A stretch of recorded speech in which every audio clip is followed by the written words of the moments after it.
Uma distribuição Network. Futebol. A história de todas as Copas. Parece que as origens do futebol foram múltiplas e que elas se perdem na noite dos tempos. Citando o seu Epísqueros dos gregos e o Raspartum dos romanos, menciona-se apenas 2 dos inumeráveis jogos de bola que foram praticados no correr dos séculos no seio das civilizações. No século XIV, esta partida de bola jogada numa artéria londrina parecia desencadear alegria, ao mesmo tempo que semeava o pânico. 2 séculos mais tarde, a Sully fazia furor na França. E o Gioco del Calcio reunia a multidão nas praças do mercado de Florença e também em Siena. Calcio ainda é até hoje como se denomina o futebol na Itália. Sendo assim, quantos países poderiam pretender ter criado o esporte mundial número 1? É, portanto, em apenas um dentre eles que o futebol tomou progressivamente sua forma moderna. Foi em meados do século XIX que se desenvolveram nas escolas públicas e nas universidades inglesas os contornos desta regulamentação. Esta toma corpo em 26 de outubro de 1863, em Londres, no quadro da Freemason Tavern. E é aqui que alguns antigos esportistas universitários promulgam oficialmente as primeiras regras do futebol e criam a Football Association. O futebol profissional é oficializado em 1885. Seus primeiros adeptos são os jogadores de Preston. Esta equipe levanta em 1889 o primeiro campeonato da Inglaterra. 3 anos depois, os Blackburn Rovers enfrentam o Nottingham County na Copa da Inglaterra em Kensington. Mesmo quadro, mas 10 anos mais tarde, final da Copa de 1902 entre Sheffield United e Southampton. Ao mesmo tempo, a seleção nacional francesa conhecia estreias penosas. 1907, o jogo Inglaterra-Escócia atrai cada ano turbas consideráveis. Eles se enfrentam desde 1872. Está já na sua 35ª edição.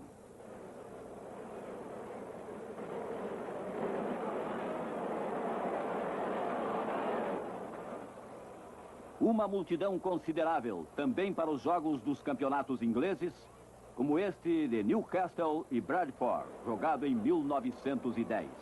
É em maio de 1904, em Paris, que é criada a Federação Internacional de Futebol. Seu primeiro presidente foi o francês Robert Guérin. Os ingleses só aderiram à Federação Internacional um ano mais tarde.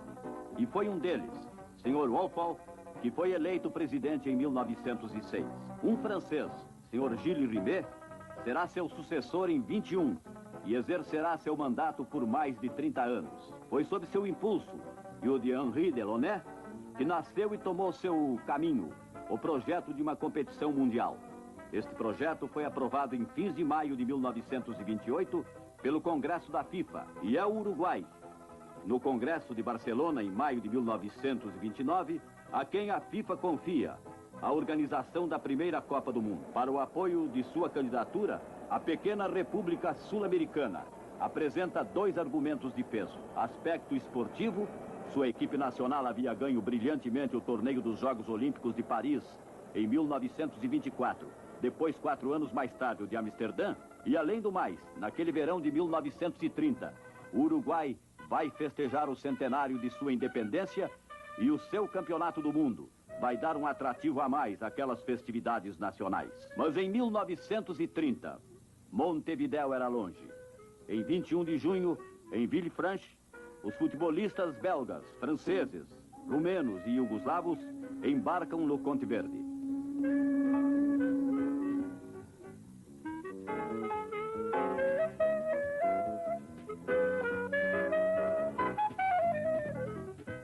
Com eles, navega para o Uruguai a vitória das asas de ouro, quer dizer, a Copa do Mundo, que se tornará mais tarde a Copa Gilles Rimet e irá fazer sonhar gerações de futebolistas. A equipe da França, sua defesa com o guardião Alex Tepot, fará maravilhas contra a Argentina.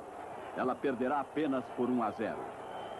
Uma das 4 equipes europeias, a da Iugoslávia, chega às semifinais, mas é derrotada pelo Uruguai por 6-1.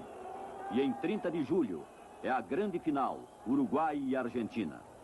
100.000 pessoas invadiram o imenso estádio Centenário, construído em 8 meses no centro de Montevidéu. Na tribuna de honra, as personalidades do futebol internacional. No centro, o presidente Rimet.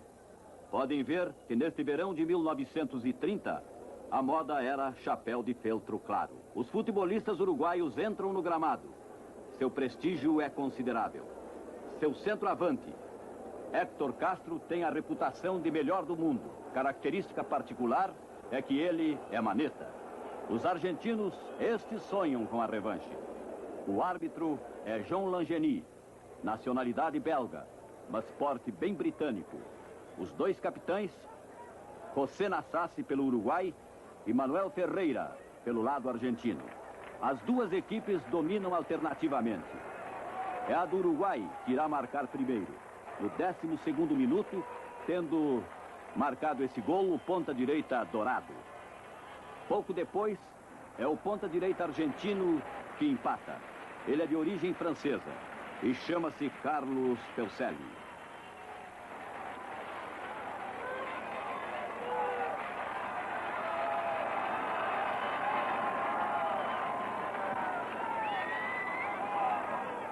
E os argentinos vão marcar um segundo tempo. O centroavante Stabile, apelidado El Filtreador, com 8 gols. Guillermo Stabile será o melhor artilheiro desta primeira Copa do Mundo. 2-1 no intervalo, a favor dos argentinos. As coisas vão mal para os bicampeões olímpicos. Mas no segundo tempo, eles vão se ressarcir e marcar mais 3 gols. Score final, 4-2. O Uruguai é o campeão do mundo. É um triunfo. E enquanto a vitória das Asas de Ouro é entregue a Nassassi, capitão vitorioso, as sirenes do porto de Montevidéu dão o sinal das esfuziantes festividades nacionais. Durante quase uma semana, o Uruguai vai festejar sua primeira Copa do Mundo.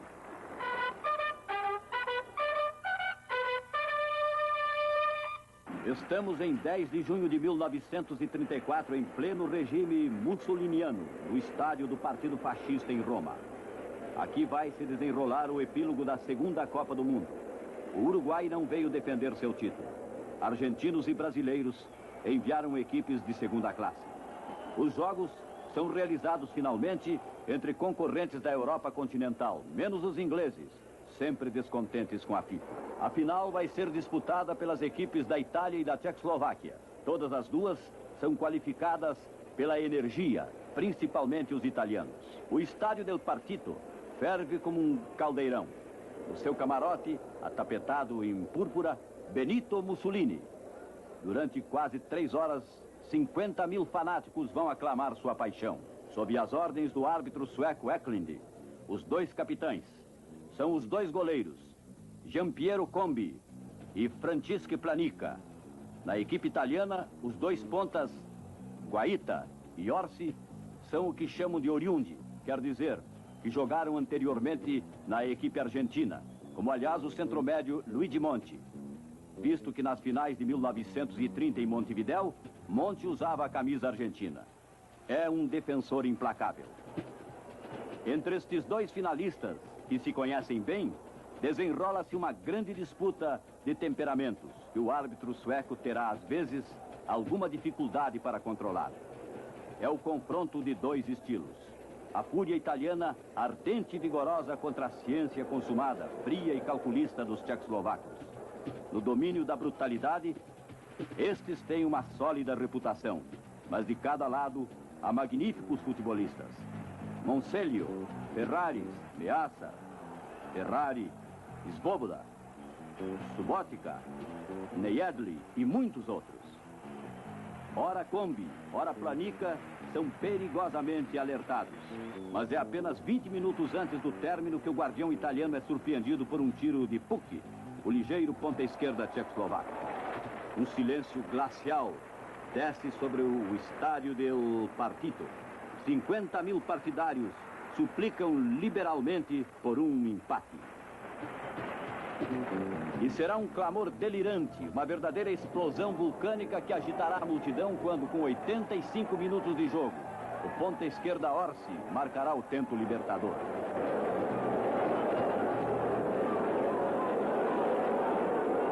equipe da Itália está salva.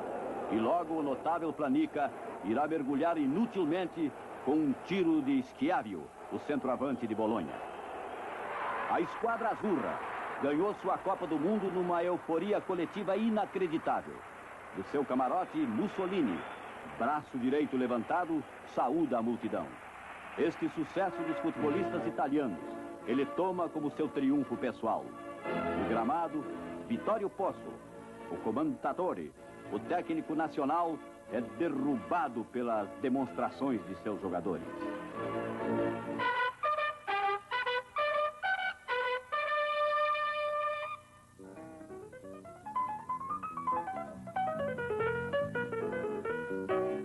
Junho 1938.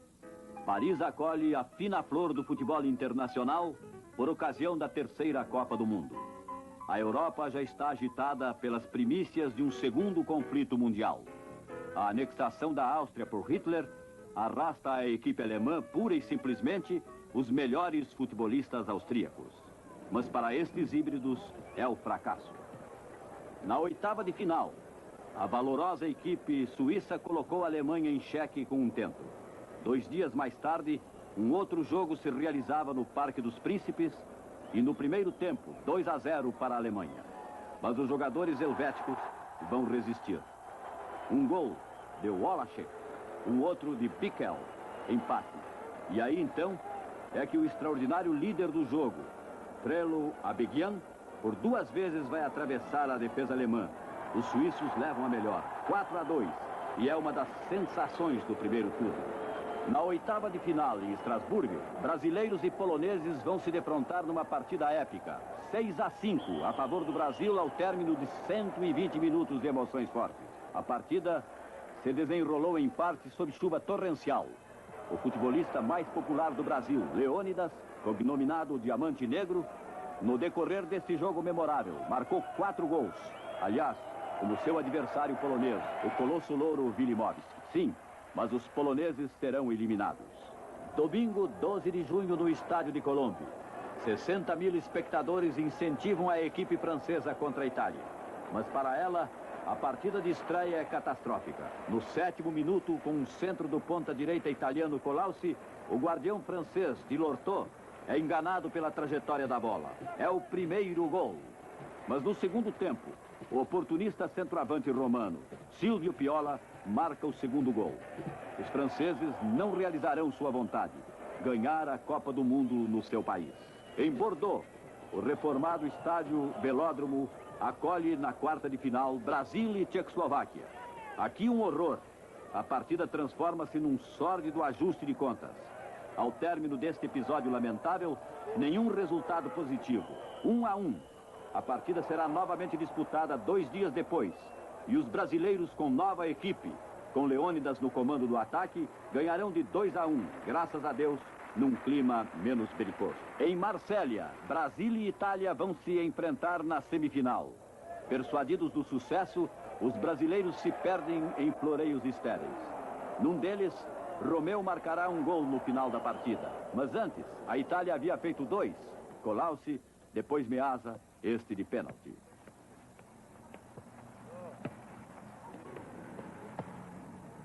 Domingo, 19 de junho, é o dia da final. Itália-Hungria.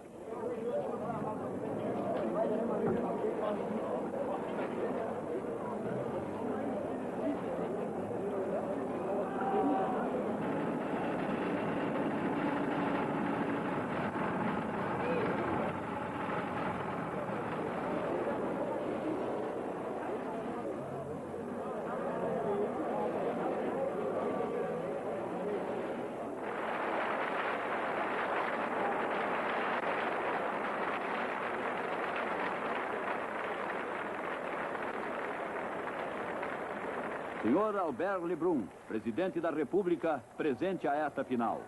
Será dirigida pelo árbitro francês Georges Capdeville. Nesta partida, vão se enfrentar 2 escolas. De um lado, o estilo cuidado, a precisão técnica, o jogo fundamentalmente ofensivo dos magiares. Do outro, o empenho rigoroso, a mobilidade dos italianos baseada no reagrupamento defensivo e o contra-ataque. Como nas partidas anteriores, é Koláusi, o ponta esquerda, que abre a contagem após 10 minutos de jogo. Esse gol, no entanto, não impressiona os húngaros. Eles continuam fazendo a bola correr, operam com passes precisos e não tardam a empatar pelo ponta esquerda Tictus. O empate é restabelecido, mas não por muito tempo.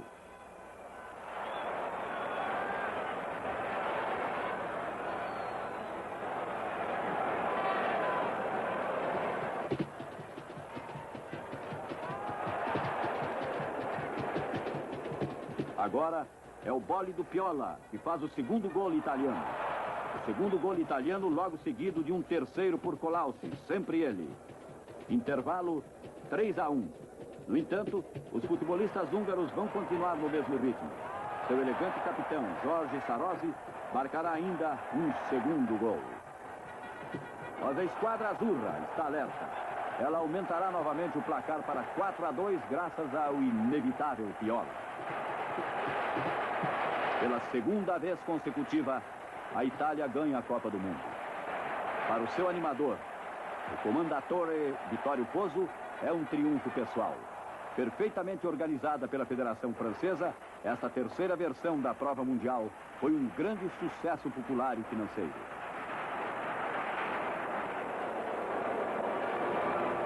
Meazza, capitão da equipe italiana, recebe das mãos do presidente da República a Copa do Mundo, que voltará à Itália, onde já estava há 4 anos e onde continuará por mais 4, até 1942.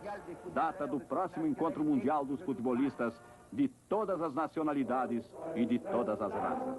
Mas o grande encontro do futebol, previsto para 1942, não terá lugar senão muito mais tarde.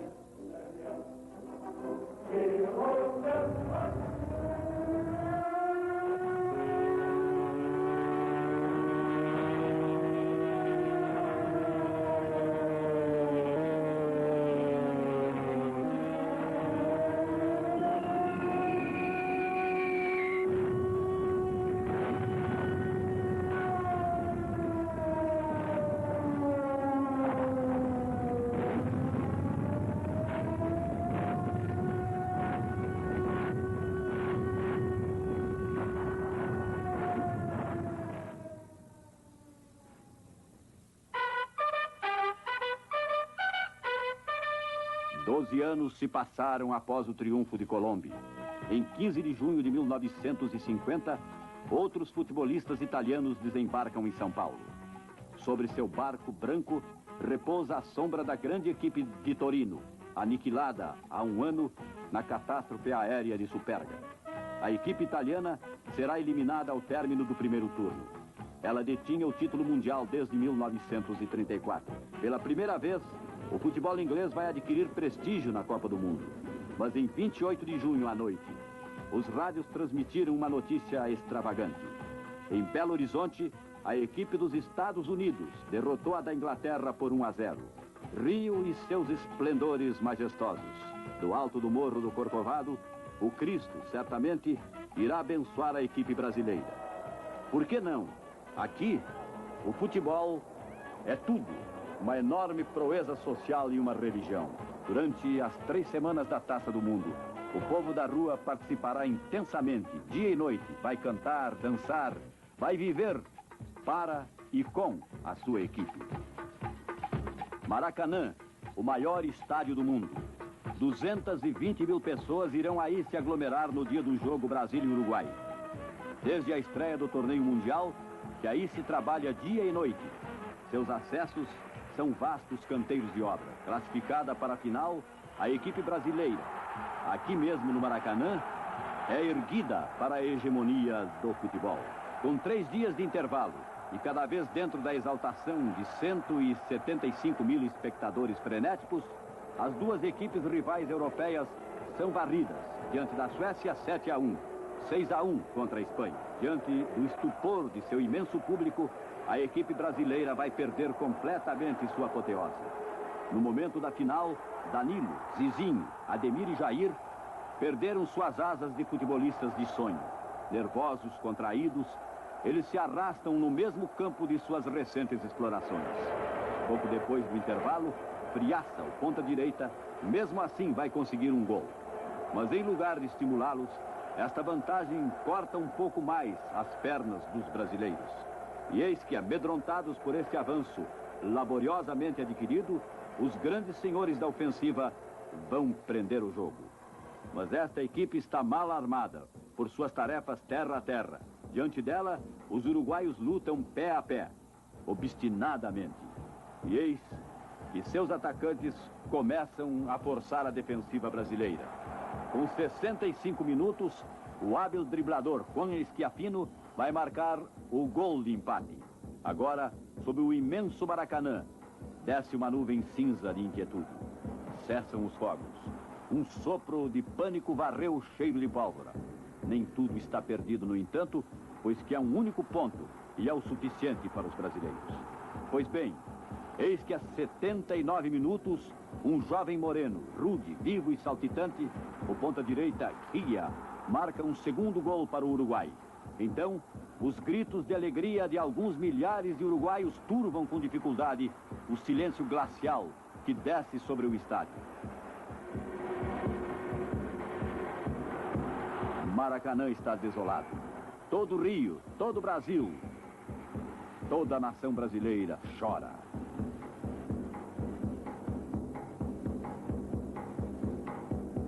Perdido, sufocado pela massa humana, um jovem esguio, apertando contra ele a vitória das asas de ouro, encontrará as piores dificuldades para chegar ao campo. É quase que clandestinamente que o presidente Gilles Rimet entregará a taça ao capitão uruguaio Obdúlio Varela. Tomados de pânico, os organizadores brasileiros esqueceram de todo o cerimonial oficial.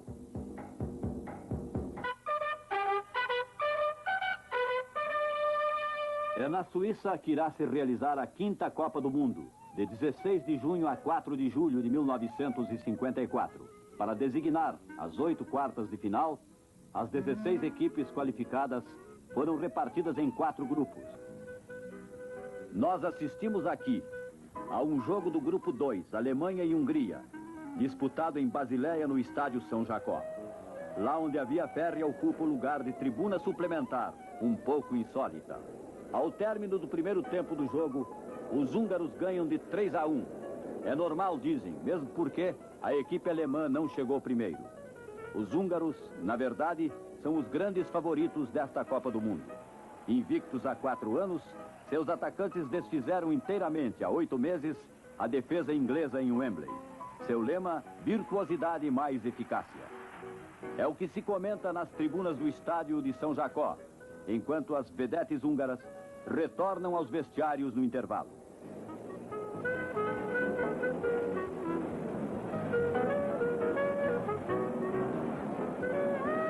No segundo tempo, Ferenc Puskás é seriamente atingido no tornozelo.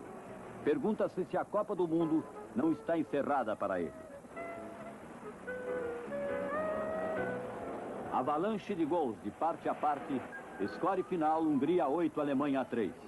Quem ousará agora apostar que 15 dias depois, estas duas equipes vão se defrontar na final? Domingo, 29 de junho, desenrola-se debaixo de chuva no estádio de Wankdorf, em Berna, a mais fascinante das quartas de final, Brasil e Hungria. Apesar da ausência de Puskás, os atacantes húngaros atacam num ritmo estonteante. Nos 8 primeiros minutos, eles vão romper por 2 vezes a defensiva brasileira. Mas o back brasileiro, Djalma Santos, reduz a contagem para 2-1, de pênalti.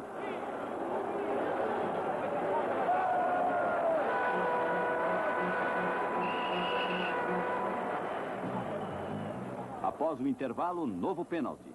Este húngaro, transformado pelo back Lantos. 3-1. Logo depois, um tiro terrível do ponta brasileiro Julinho. 3-2.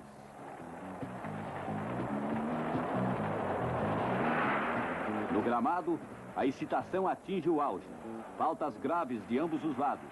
O árbitro inglês, Ellis, expulsa 2 grandes jogadores, Nilton Santos e Josip Bozic, este deputado do parlamento de Budapeste, que comanda hoje os 11 húngaros. É finalmente por 4-2 que os húngaros se classificam para as semifinais. Ao término de um encontro que cada um se esforçará para esquecer bem rápido. Os húngaros não estão no fim de suas forças. Eis agora a caminho do Uruguai. Esta semifinal é de uma qualidade excepcional. Graças a Tibor, depois a Ideguchi, os húngaros ganham de 2-0. A um quarto de hora do final, eles parecem sustentar o sucesso. Mas eis que um enorme diabo louro chamado Roberg, originário da Europa Central, marca 2 tentos um após outro. Os Magyares estão unidos. Para eles, tudo irá recomeçar. Eles jogarão a prorrogação com energia. E por 2 vezes, ainda desta vez, a famosa cabeça de ouro de Koches vai tirar a diferença. 4-2, ao término dos 120 minutos exaltantes. Pode-se dizer que o Uruguai perdeu seu título mundial com garra. Alguns dias antes da final, Ferenc Puskás sofre ainda da entorse. Mas Gustav Sebes, técnico da equipe, hesita em privar Puskás da apoteose de sua carreira. Puskás vai comandar a equipe húngara em 4 de julho. Neste domingo, a chuva não vai parar de cair durante todo o jogo. Esta velha raposa de Sepp Herberger, o treinador alemão, soube afiar progressivamente sua equipe. E, no entanto, é ainda Puskás que marca. 1-0. E alguns instantes depois, é Tibor que marca o segundo gol com um tiro de esquerda. 2-0 para a Hungria. Apesar desta saída catastrófica, os futebolistas alemães não perdem as esperanças. Eles reúnem suas energias, partem para o ataque, marcando um primeiro gol, Morlock. Logo depois, Rahn empata com um tiro cruzado que finaliza seu curso no canto direito da rede húngara. 2 gols, empate. Jamais a equipe húngara irá se recuperar desta surpreendente reação alemã. Seu brio sedutor apareceria de agora em diante como faísca fugitiva. E o jogo prosseguiu até que 6 minutos antes de terminar, com um tiro de esquerda preciso e penetrante. Rahn marcará seu segundo tento do dia. Por 3-2, a Alemanha ganhou sua primeira Copa do Mundo. Continua chovendo. É no meio de uma floresta de guarda-chuvas e impermeáveis ensopados que o presidente Rimet oferece a vitória das asas de ouro a Fritz Walter, radiante capitão de 34 anos, ainda um veterano do futebol.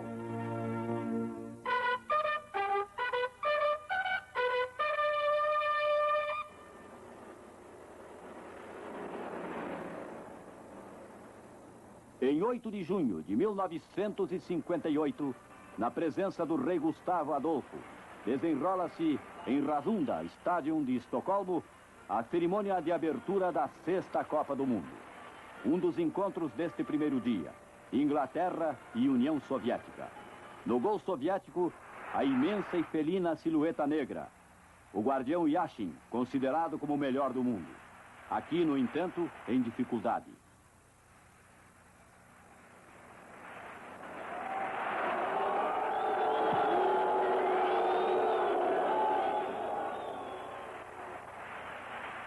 Uma semana mais tarde, no pequeno estádio de Orever, o jogo França e Escócia. Saudável e brilhante, o ataque francês já está começando a ficar falado. Enfrentando os escoceses, é Raymond Kopa que abre a contagem depois de uma ação de Platini e Fontaine. Um pouco mais tarde, este último marcará à força seu 6º gol do torneio. A equipe francesa ganha este jogo por 2-1 e se classifica para as quartas de final. 4 anos após seu triunfo em Berna, a equipe alemã foi, em grande parte, renovada. Mas Fritz Walter está sempre lá. Com 37 anos, ele levará seus companheiros para a semifinal contra a Suécia, em Gotemburgo. Em Estocolmo, outra semifinal. Encontram-se brasileiros e franceses. Just Fontaine, à frente, seguido do treinador Batet. Estes últimos chegam ao estádio de Rasunda. Murmúrios de admiração saúdam o melhor ataque do torneio. Vichyvsky, Fontaine, Kopa, Piantoni e Vincent. Suas últimas conquistas, 4-0 contra a Irlanda nas quartas de final. Para os franceses, todavia, esta semifinal foi uma catástrofe. Logo no segundo minuto, um passe entre dois defensores é interceptado pelos atacantes brasileiros e o centroavante Vavá não perde esta ocasião. No entanto, a réplica é fulminante. Um passe luminoso de Copá para Fontaine. Este aproveita-se do espaço livre, rapidamente à esquerda do campo, evita a saída do guardião Gilmar e com o esquerdo marca um dos mais belos gols deste torneio mundial. Didi assinala um segundo gol antes do intervalo.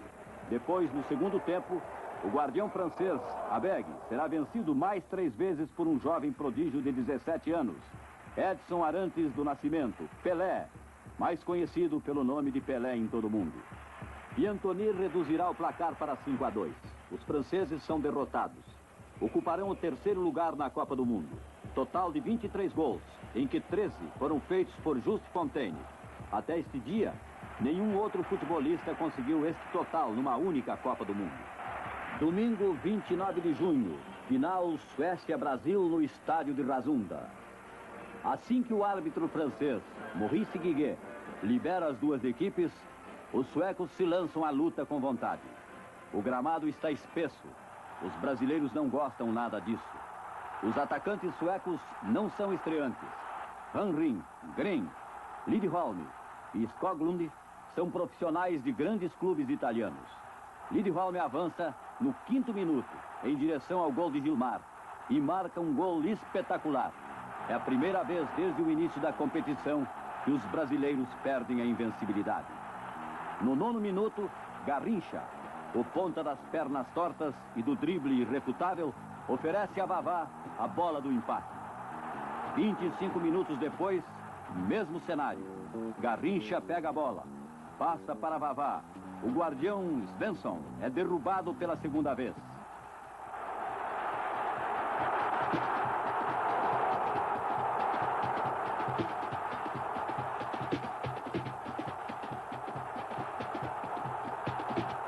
No início do segundo tempo, Pelé, o Júnior, vai marcar o 3º gol brasileiro.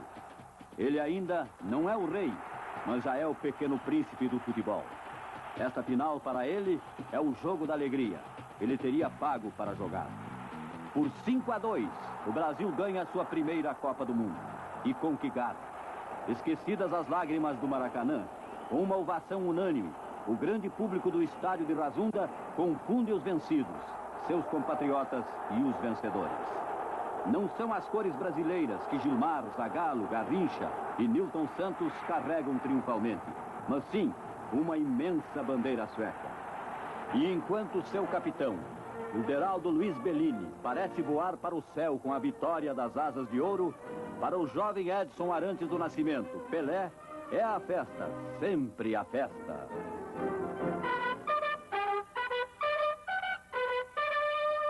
O 7º Mundial teve lugar de 30 de maio a 17 de junho de 1962, no Chile, onde o futebol é eminentemente popular, como em todos os países sul-americanos. Durante 4 anos, sem se desencorajarem pelo terrível tremor de terra de 1960, os chilenos fizeram um esforço considerável para o êxito da grande prova.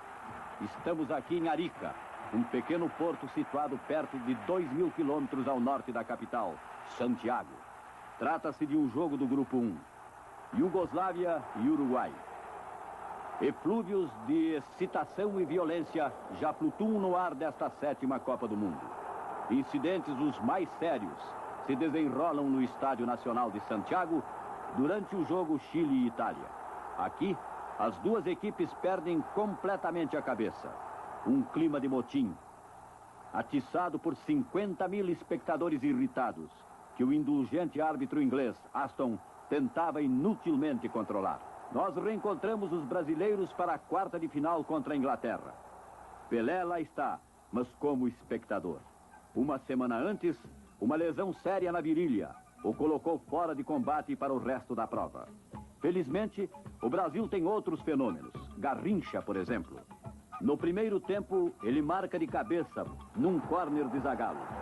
No segundo tempo, ele dá um chute com tal força que o guardião inglês, Springett, larga a bola, que é rebatida vitoriosamente por Vavá. No segundo tempo, Hitchens marcou para a Inglaterra. Mas um pouco mais tarde, e sempre o mesmo Garrincha, na posição de centroavante, arremessa um tiro para dentro da rede. E o Brasil ganha de 3-1, classificando-se para as semifinais. Em Santiago, qualidade e mais intensidade dominam a quarta de final Alemanha e Iugoslávia. O único gol do encontro deu-se a 4 minutos antes do término pelo iugoslavo Radakovic. Alguns minutos antes deste feito, Radakovic, ferido na testa, havia sido atendido à beira do gramado. Os iugoslavos enfrentam na semifinal em Vinha del Mar os tchecoslovacos, com Durkovic, Yusuf, Sekularaki, Galic, Skobla e outros.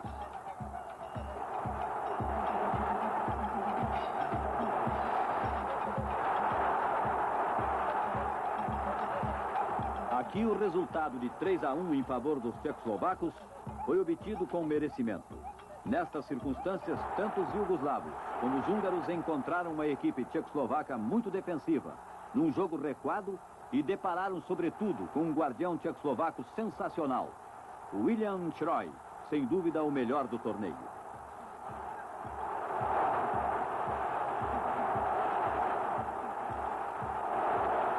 Para a semifinal Chile-Brasil em Santiago, 75 mil chilenos cheios de esperança, mas novamente Garrincha marca com um espetacular tiro de esquerda.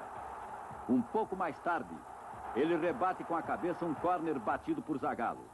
Antes do intervalo, o chileno Toro reduz o placar para 2-1. No segundo tempo, Vavá marca o terceiro gol brasileiro de cabeça de um córner batido por Garrincha. A equipe chilena obtém um segundo gol de pênalti. Voltam novamente a dominar os brasileiros e Vavá marca de cabeça num centro de Zagallo. 4 gols, sendo que 3 de cabeça, um verdadeiro festival. Domingo, 17 de junho, para a grande final Brasil-Tchecoslováquia, é o mesmo ambiente de festa sul-americana. Pelé, fora de combate, viverá sérias emoções, pois a equipe europeia se mostrará à altura da situação.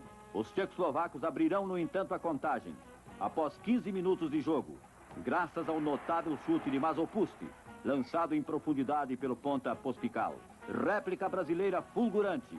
Correndo com a bola pela esquerda, o jovem Amarildo, substituto de Pelé, iguala o placar com uma habilidade prodigiosa, fazendo a bola deslizar por trás do goleiro Schrott. O jogo continuava com igualdade excepcional. Nos últimos 20 minutos, uma nova tentativa de Amarildo. Centra a bola que passa por cima da defesa adversária. Sozinho diante do gol, Zito. Reconquista soberana. 2-1 Brasil. Mas ainda é o golpe de misericórdia. Uma bola quente deixada pelo excelente Schrott, muito infeliz nesta circunstância. Vavá aproveita-se da ocasião e marca o terceiro gol. É assim, e diante de um rival de grande valor, que o Brasil conquista sua segunda Copa do Mundo. Sem dúvida, com menos garra do que 4 anos antes, mas ainda uma realidade. Em todo caso, com 8 dos vencedores de 1958 na Suécia. 8 jogando e mais um de fora, Pelé, o mais prestigiado deles todos. Para ele, a vitória dos seus, o ambiente de alegria e de festa, era insuficiente diante de sua satisfação. Mauro Ramos, o capitão com a taça. Sem dúvida, Pelé já sonhava com 1966 na Inglaterra. 30 de julho de 1966. As equipes da Inglaterra e da Alemanha vão disputar a 8ª coroa mundial. No célebre gramado de Wembley, grande atenção de todo mundo. A prova foi rica em sensações. Para os brasileiros, a apoteose de Santiago já está bem longe. Derrotados dentro de seu grupo pela Hungria e por Portugal, os detentores do título haviam sido eliminados desde antes das quartas de final. Pelé passou momentos difíceis, seriamente atingido pelo búlgaro Yetchep no primeiro jogo, após o qual o português Moraes aproveitou-se da situação. Às vezes, é perigoso chamar-se Pelé. Outro acontecimento. A Itália derrotada por 1-0, ouçam bem, pela Coreia do Norte. Em Wembley, estamos num dos pontos altos, sem dúvida alguma, o ponto alto do futebol. Foi aqui em Londres, que justamente há um século, a pequena bola redonda havia levantado o voo para a conquista do mundo. Hoje, dia da final da Copa do Mundo, O ambiente não é nem mais nem menos do que o de uma Copa da Inglaterra. Fora, certamente, para os 20 mil torcedores alemães que vão se esforçar para fazer um jogo igual com as 80 mil vozes britânicas. A equipe alemã terminou primeira no seu grupo, empatada com a Argentina. A equipe da Inglaterra jogou todas as partidas aqui em Wembley. Os dois capitães, Bob Moore, sua primeira Copa do Mundo. Uwe Seeler, 29 anos, já é a sua terceira. É Tilkovski, o guardião alemão, que passa pela primeira situação difícil. Mas são os alemães que marcam o primeiro tento. No 13º minuto, Helmut Haller aproveita-se habilmente de um mau passe de Wilson. O guardião Gordon Banks é derrubado. Na equipe alemã surge um jovem jogador de 21 anos. Ele é super bem dotado. Chama-se Franz Beckenbauer. Hoje, Helmut Schoen, treinador alemão, encarregou de marcar exclusivamente Bob Charlton, o preparador das jogadas da equipe inglesa. É uma pena para esses dois brilhantes jogadores. Eles vão se neutralizar mutuamente, sem lucro para a sua equipe. No 18º minuto, um chute bem dado de Bob Moore. A retomada na cabeça é de Hurst. E é espetacular. A Inglaterra acaba de empatar. Este êxito estimula a equipe inglesa. Por várias vezes ainda, Tilkovski é ameaçado. O espírito empreendedor dos ingleses é, em geral, mais revelador. O sistema defensivo dos alemães é bastante rígido. Eles lutam com vontade, mas hesitam em se arriscar. No entanto, a contagem vai continuar equilibrada até os 78 minutos.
Logo a seguir, num córner batido por Jack Charlton, Hurst entrega a Martin Peters e, com classe, Peters coloca a bola entre o guardião alemão e o Beck Schnellinger.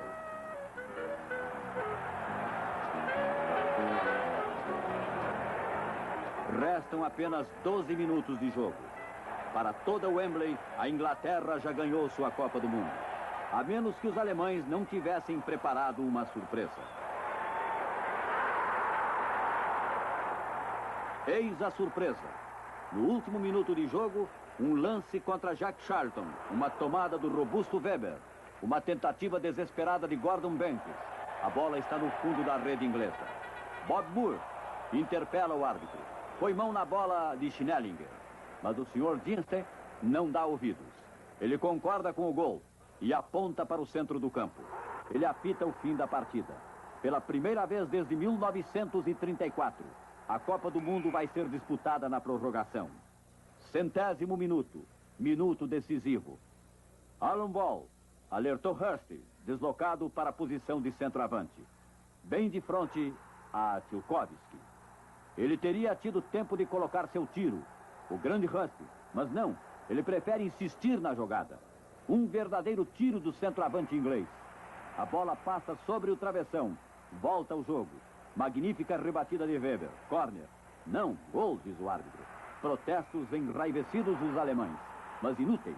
Tendo consultado seu juiz de linha soviético, o árbitro suíço confirma sua decisão. Ainda se falará por muito tempo, baseado em provas, deste gol litigioso, cuja validade continuará sempre duvidosa. Mas as decisões dos árbitros de futebol são irreversíveis.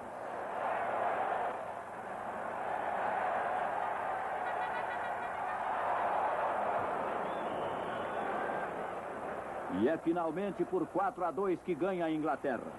No último minuto da prorrogação, Hurst Conseguiu seu terceiro gol do dia. Uma proeza jamais realizada numa final de Copa do Mundo. O sol deste fim de tarde de julho ilumina não apenas o Wembley, mas toda a Inglaterra. O senhor Stanley Rouse, presidente da Federação Internacional de Football Association, para quem o futebol inglês será sempre o melhor, está feliz. Para o treinador Ramsay, que será também cumprimentado pela rainha. Para Bob Moore, para Bob Charlton, o mais prestigiado futebolista desta geração. Eles aguardam este momento há muito tempo. A vitória das Asas de Ouro de volta à Europa após uma estadia de 8 anos no Brasil. Há algumas semanas ela havia desaparecido. Um cãozinho chamado Pickles a encontrou abandonada num matagal.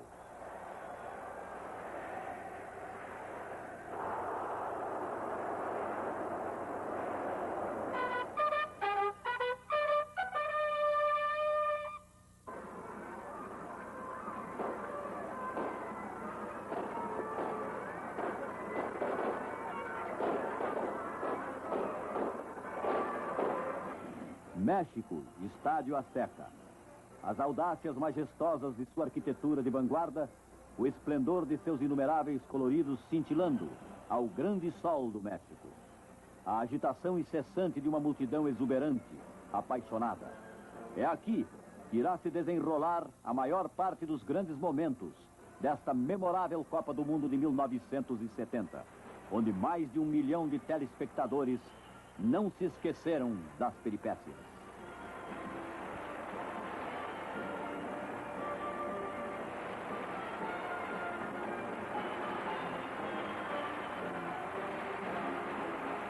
Em Guadalajara, a Inglaterra, detentora do troféu, jogará contra o Brasil, 2 vezes vitorioso. Pelé está lá. Ele pretende vingar os problemas de 66. E somente depois de 1 hora de jogo, a balança vai pender. Num passe de Rivelino, Tostão centra para Pelé. Surge Jairzinho. Gol, 1-0 para o Brasil. Mas a equipe inglesa, mesmo assim, será classificada para as quartas de final.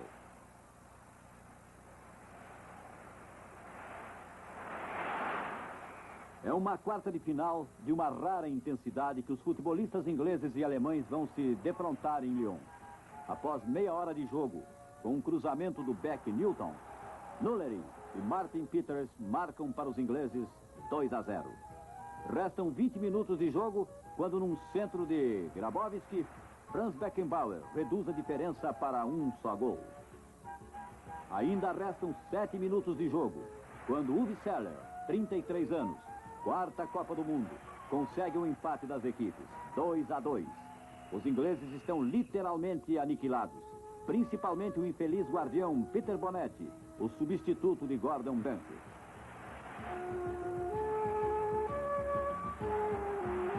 O golpe de misericórdia lhes é dado durante a prorrogação, sob a forma de um terceiro gol de Gerd Müller, este aqui. É uma reabilitação fantástica.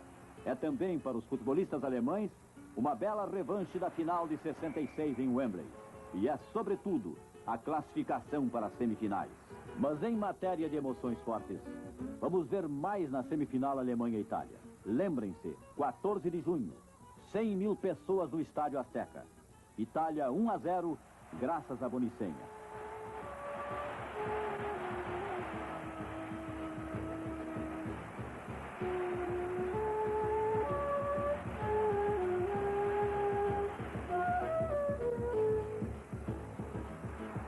Faltam 3 minutos, 2, apenas 1 segundinho.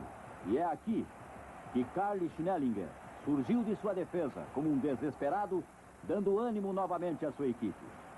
É agora, nesta prorrogação dramática, nesta inacreditável meia hora, que 5 gols serão marcados e que Franz Beckenbauer jogará braço na tipóia, ombro direito luxado. 95 minutos. Gerd Müller aumenta a contagem para 2-1. 98º. O Beck Bunisch destrói a vantagem alemã. 2-2. As duas equipes empregam suas últimas energias. Elas parecem 2 pugilistas esgotados, que alternadamente se ajoelham na lona. 104º minuto. Gol de Luiz Riva, 3-2. A Itália ganhou. Mas não, ainda não. 110 minutos de jogo. Gerd Müller, sempre ele, iguala novamente a contagem. 3-3. Os dois grandes guardiães, que são Albertosi e Sepp Maier, acreditam ter enlouquecido. E este último teria realmente motivo, pois foi apanhado de surpresa por Gianni Rivera. 111 minutos. Desta vez, o jogo estava feito. Por 4-3, a Itália conquista seu lugar na final, diante de uma equipe alemã acabrunhada.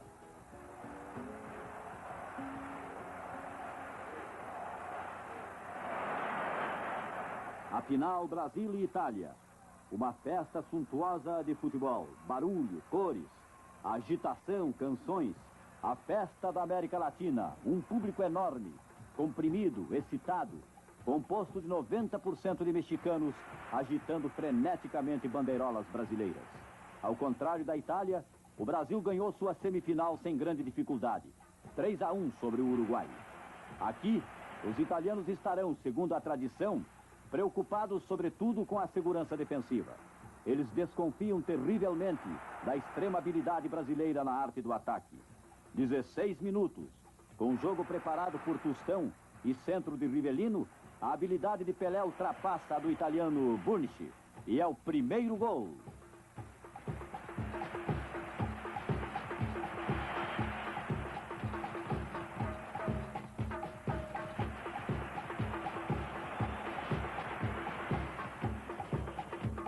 Vinte minutos mais tarde, empate italiano. Neste ataque de Riva e Bonicenha, o guardião Félix e seu médio Clodoaldo estavam mal colocados.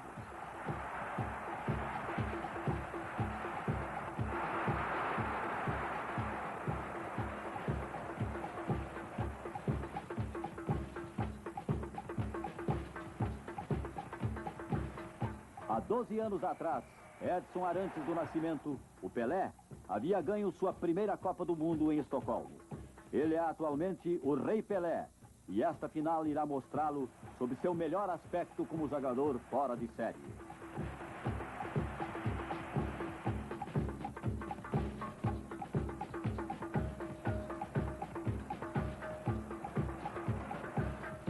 No segundo tempo, o jogo torna-se mais ofensivo.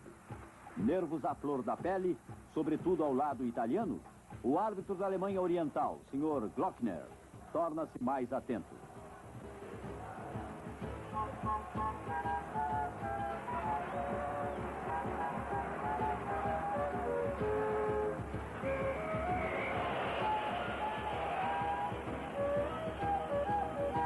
Pelé orienta magistralmente a manobra. Habilidade técnica notável ou senso excepcional de jogo, qual é o seu melhor trunfo? Aqui, com ele, à luz de 1000 cores do Estádio Azteca, o balé do futebol tornou-se feérico.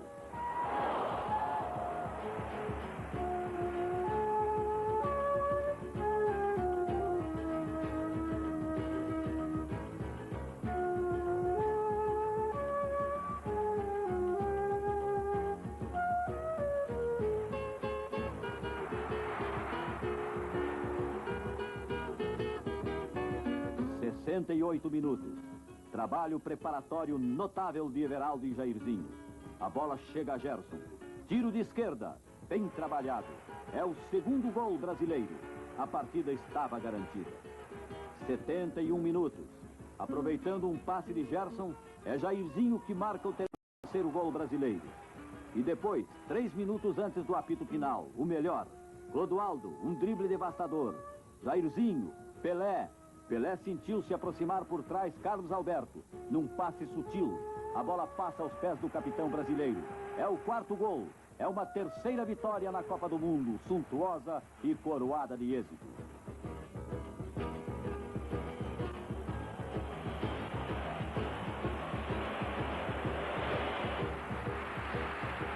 Cinco minutos depois, num estádio Azteca enlouquecido, entre fumaça de fogos e nuvens de confete, é o delírio coletivo. Literalmente tragado, quase completamente despido pela fúria alucinada de milhares de fãs. O Rei Pelé pode realmente se perguntar, como 12 anos antes em Estocolmo, é sempre festa.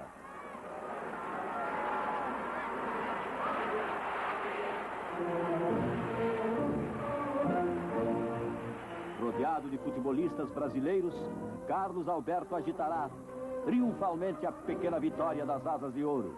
Para a Copa Gilles Rimet, o trajeto México-Rio será sua última viagem. Ficará de agora em diante para sempre no país por 3 vezes vencedor, o Brasil.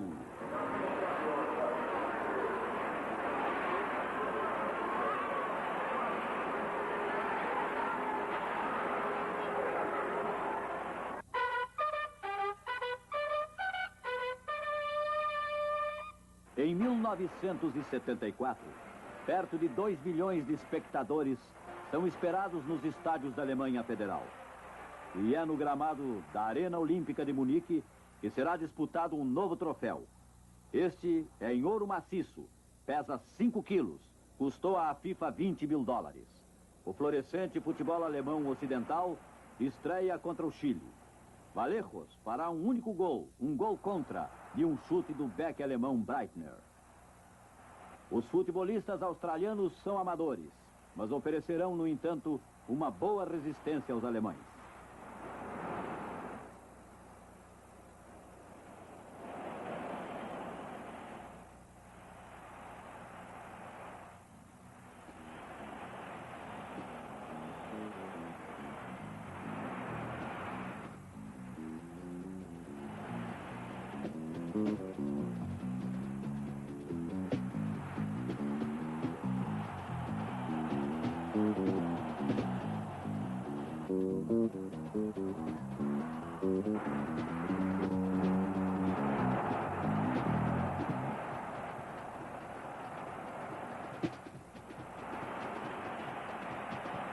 É neste mesmo gramado de Hamburgo, que terá lugar em 22 de junho, o jogo entre a República Federal Alemã e a República Democrática Alemã.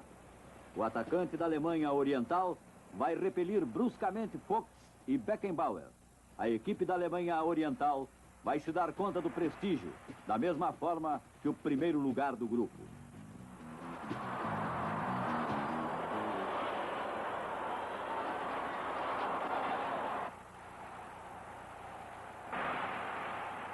Contentando-se com 1 segundo, a equipe de Beckenbauer fez, aliás, sem querer, uma boa ação. Com efeito, no segundo turno, seus adversários do leste vão enfrentar 2 grandes oponentes, Holanda e Brasil, além da Argentina. O outro grupo, o da República Federal Alemã, é aparentemente mais abordável, com a Polônia, a Suécia e a Iugoslávia. Este primeiro turno fez 2 vítimas na contagem, a Itália e o Uruguai. Um e outro 2 vezes vencedores, e os 2 semifinalistas 4 anos antes no México. E o que dizer da infeliz Escócia? Deixar a Copa do Mundo sem ter perdido um jogo e com o mesmo total de 4 pontos dos 2 classificados do grupo, Brasil e Iugoslávia. Convenhamos, é o cúmulo. Quinta-feira, 3 de julho, aconteceram as 2 últimas partidas do segundo turno. República Federal Alemã contra a Polônia em Frankfurt. Brasil contra a Holanda em Dortmund. Os holandeses vão dar a decisão num quarto de hora. 50 minutos. Centro rápido e firme de Cruyff. Retomada vitoriosa de Niskens.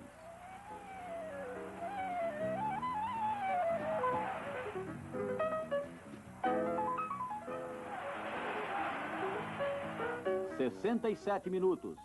Retomada fulminante por Cruyff de uma bola de Rezenbrink. Durante toda a partida, a cavalgada holandesa até o final foi mais suntuosa, embora sem arestas.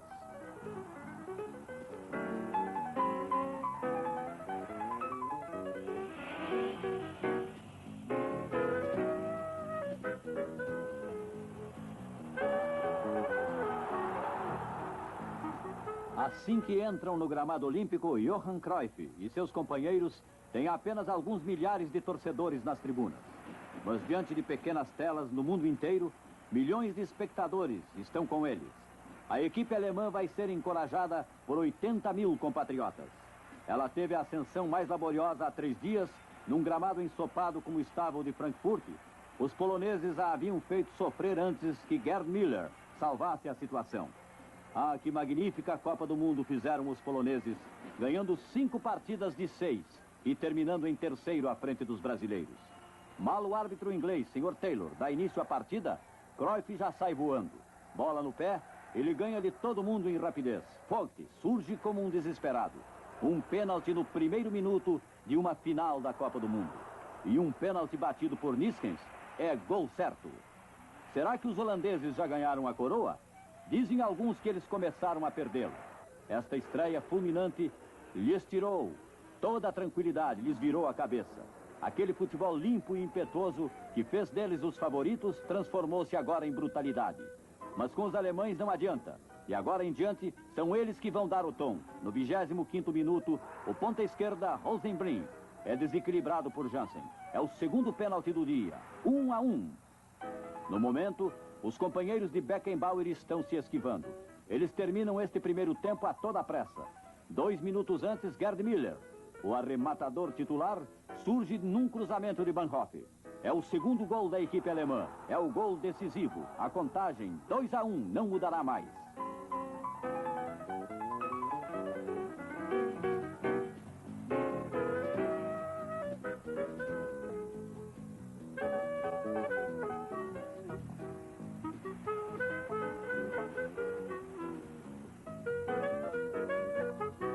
No segundo tempo, os holandeses vão jogar um vale-tudo, mas não conseguiram mais atingir a sua supremacia. O último apito do Sr. Taylor. Os futebolistas holandeses, imagens vivas da desolação, perderam uma única partida e teria que ser justamente esta. E eles se consolem. Já aconteceu a muitos outros. Lembram-se, o Brasil de Ademir de 1950, os húngaros de Puskás de 1954. E ao contrário, seu melhor jogo acabou de conseguir a equipe de Beckenbauer, como já havia acontecido 20 anos antes em Berna com a equipe de Fritz Walter. E eis que dentro de 4 anos, esta longa história viverá seu 11º episódio, na Argentina desta vez. A Argentina, ainda um país onde o futebol é rei.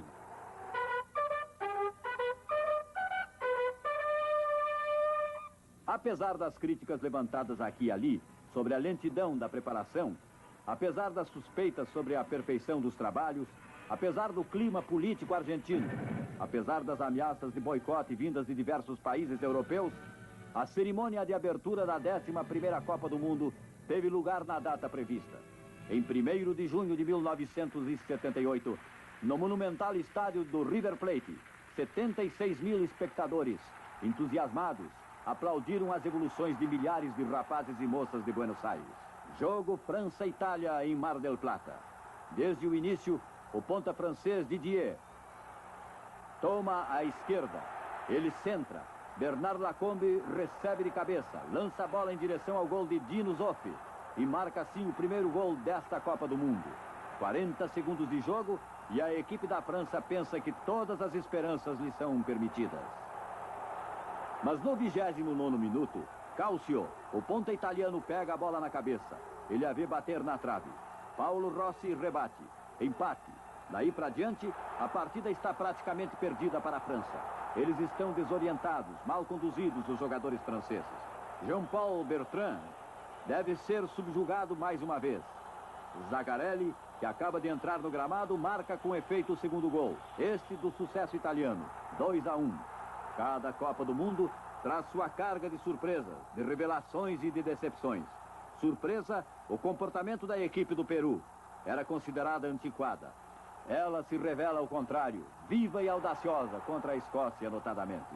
Revelação, o guardião Ramon Quiroga, um rapaz de 28 anos, nascido na Argentina, naturalizado peruano, que conseguiu prodígios. Sua vedete e preparador de jogo, Teófilo Cubijas, marca até um gol, recebendo um passe e colocando de direita a bola no fundo da rede escocesa. Uma pequena obra-prima. Contra a Argentina, no River Plate, o segundo jogo da França foi melhor do que o primeiro. Mas no fim do primeiro tempo, Marius Tresor e Leopold Luc se chocam na disputa da bola. Ao chutar, Tresor toca a bola com o braço. Pênalti, diz o árbitro suíço, o senhor Dubache, após haver consultado o juiz de linha. O capitão argentino Daniel Passarella transforma este pênalti em gol. Em consequência, a equipe da França não se recuperará deste golpe de sorte que consagrará sua segunda derrota e sua eliminação. 21 de junho em Buenos Aires. A Itália e a Holanda se reencontram numa partida contando para o segundo turno. Hoje, Disputa-se a colocação na final. A jogada parece mal conduzida pelos holandeses. No 17º minuto, o defensor holandês Brandes, pressionado por Bettega, marca um gol contra. Ele chegou a machucar o seu guardião.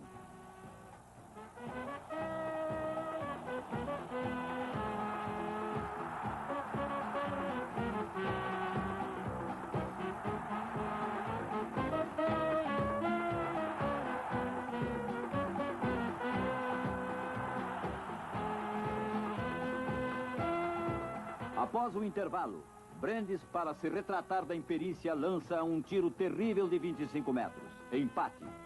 20 minutos depois, Han faz melhor ainda. É de 40 metros que ele chuta para a rede de Dino Zoff. Uma verdadeira bala de canhão que surpreende o guardião italiano. É o gol da vitória. A Holanda chega à final da Copa do Mundo pela segunda vez consecutiva. Às vésperas da final, Brasil e Itália jogaram a partida de classificação para os terceiro e quarto lugares no Mundial. Brasil e Itália. O cartaz era bonito, mas o jogo foi medíocre. Foram os italianos que abriram o placar, graças a Franco Cálcio, que rebateu de cabeça um centro perfeito de Paulo Rossi. Mas no segundo tempo, os jogadores da esquadra azurra vão perder pé, igual ao que aconteceu alguns dias antes contra a Holanda. 63 minutos. O lateral direito brasileiro Nelinho empata. Um tiro esplêndido de 20 metros. Daí por diante, o jogo não mais escapou aos brasileiros, que fizeram entrar Roberto Rivellino, o que será nesta ocasião um adeus.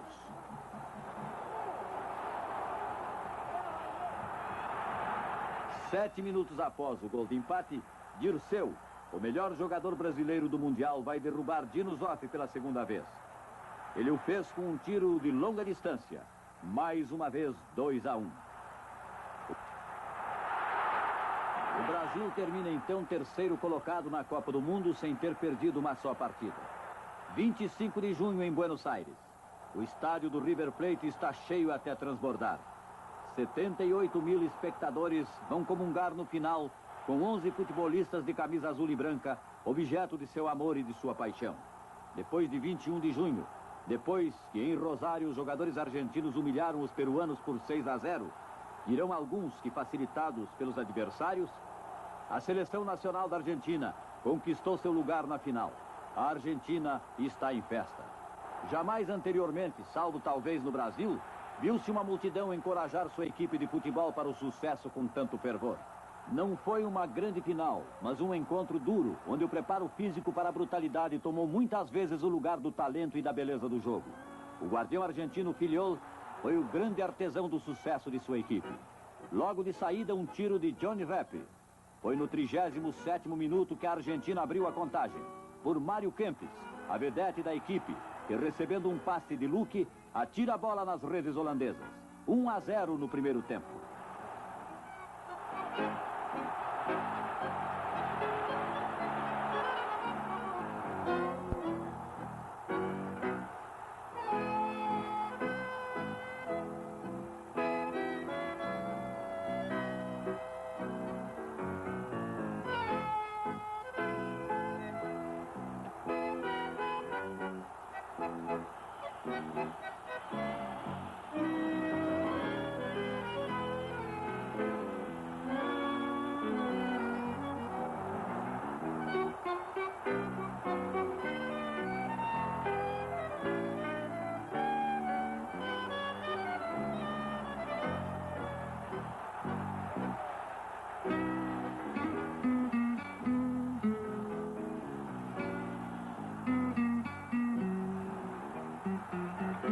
Se o primeiro tempo havia sido mais favorável aos argentinos, o segundo apresentou os holandeses mais ameaçadores.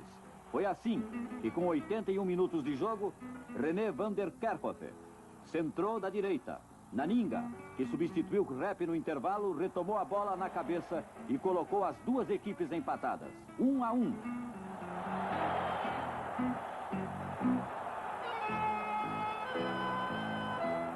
Nos últimos segundos, os holandeses deixaram de marcar quando Rezenbrink mirou a bola para o canto direito do gol de Filiol. 1-1 até o final do tempo regulamentar.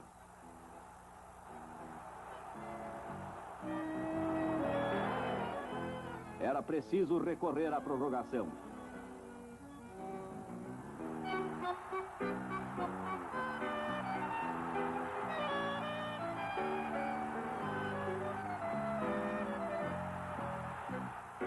De um e de outro campo se fazia sentir a fadiga. Foram, no entanto, os argentinos que encontraram neles mesmos os tesouros de energia para se imporem na partida.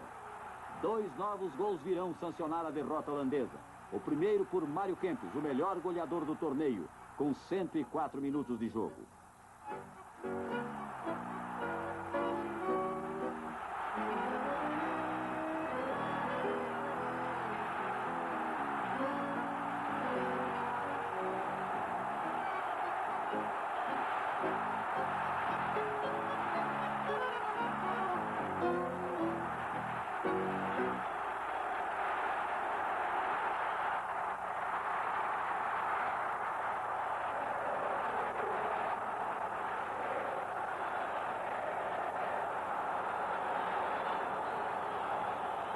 O segundo, pelo ponta direita, Daniel Bertoni, a 6 minutos do final.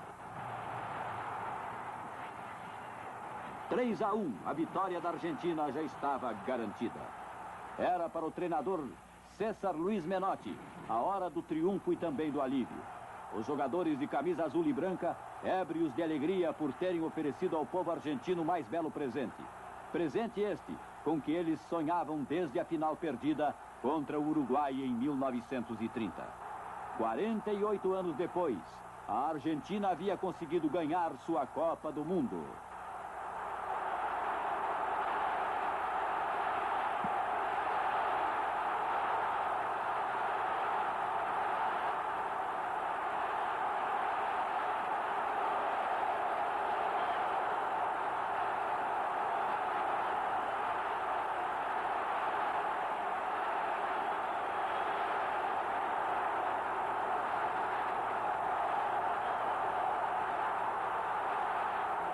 Em 1982, na Espanha, tinha tudo para ser o ano da seleção brasileira.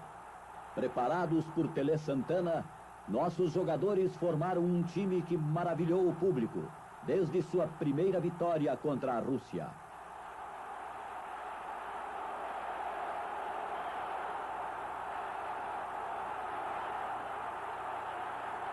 Os jogos seguintes contra a Escócia. Brasil!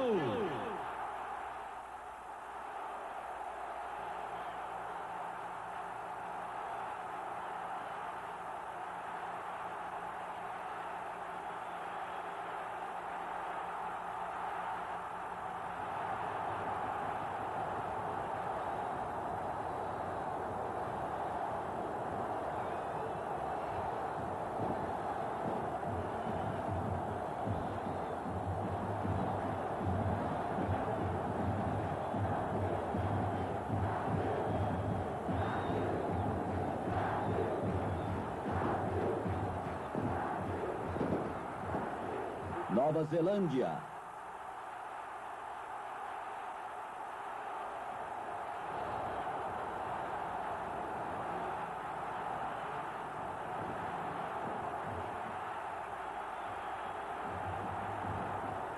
E a Argentina mostraram o nosso futebol arte no seu apogeu, vencendo e convencendo a todos. Brasil!